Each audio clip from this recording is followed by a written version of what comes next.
I think the big things is to keep it simple and to try and limit your movement as much as possible.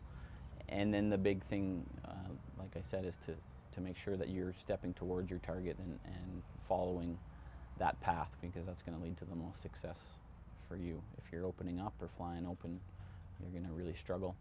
And it gives you more time to stay in the strike zone and make contact with every kind of pitch.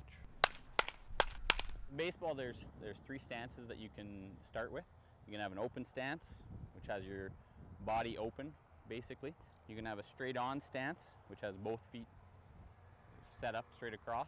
Or you can have a closed stance, which will have your dominant foot or your lead foot a little bit in front of your back foot.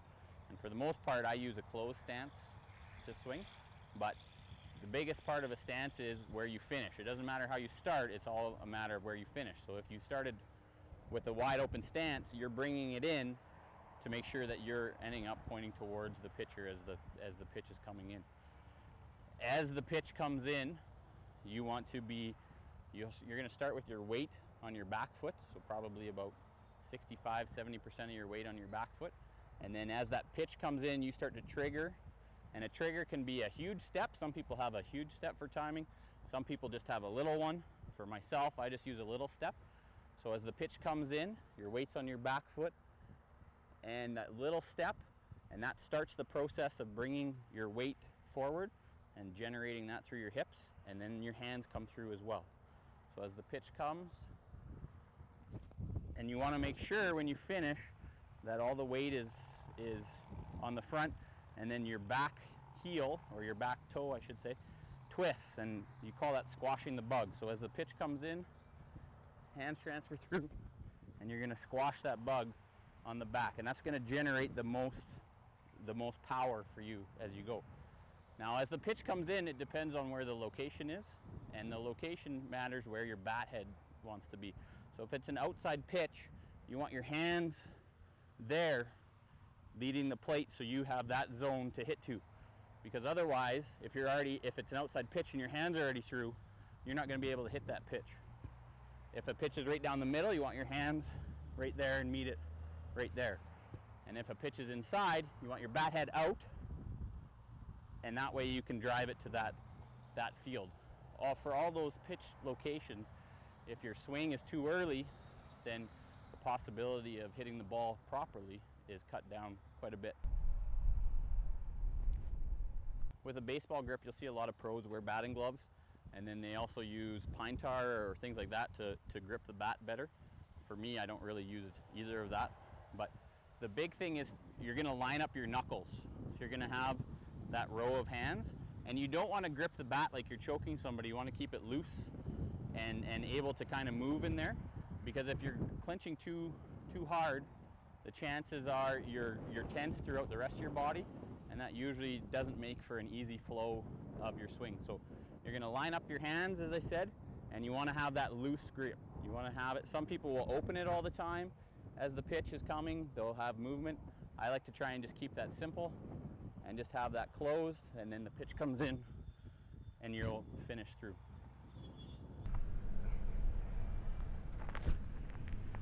Another aspect of hitting is the bunt, and you're going to have two types of bunt. There's bunting for a base hit, and then there's a sacrifice bunt. So with a sacrifice bunt, your job is to get the ball on the ground to advance a runner, whether that be from first to second, second to third, or in some cases what's called a squeeze, third to home. So in the case of a sacrifice bunt, your job is to just square up to your target, and you'll have some people that will turn fully like this to do it.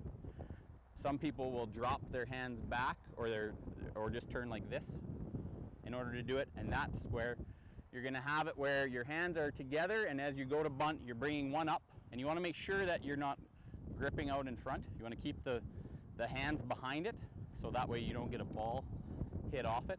And the other one's just your steering wheel, basically. Now, a big thing that a lot of people struggle with bunting is they tend to dip the bat head to go get the ball instead of moving their body with it.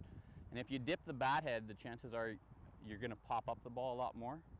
So as the pitch comes in, and if you're going for a sacrifice, you're turning and you're here with your legs far more than you're here with your bat. Your bat should just stay and your legs should just move. And in the case of a sacrifice, for the most part, unless it's a squeeze, you want to be bunting strikes. So you don't want to be helping that pitcher out and chasing bad ones. But so as the pitch comes in, hand goes up and your knees are ready to move whichever way. And you want to steer it left or right for the ideal way to go.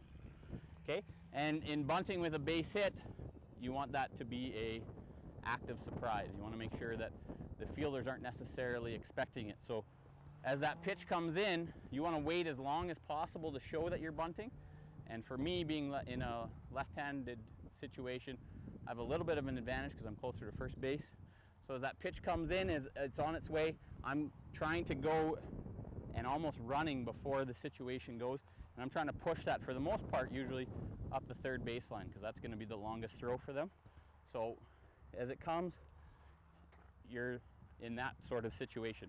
Bunting for a base hit can be a little more difficult than bunting for a sacrifice because you tend to have a few more moving parts, but both have key aspects in the game and definitely can help get more wins than losses if done properly. Actually, the best way to think usually is to not think at all and just react. Try and recognize what's coming at you and to hit it as square and as level as possible. After these messages, we'll learn about one of Canada's fastest growing summer sports and how you can join the fun right here in the border city.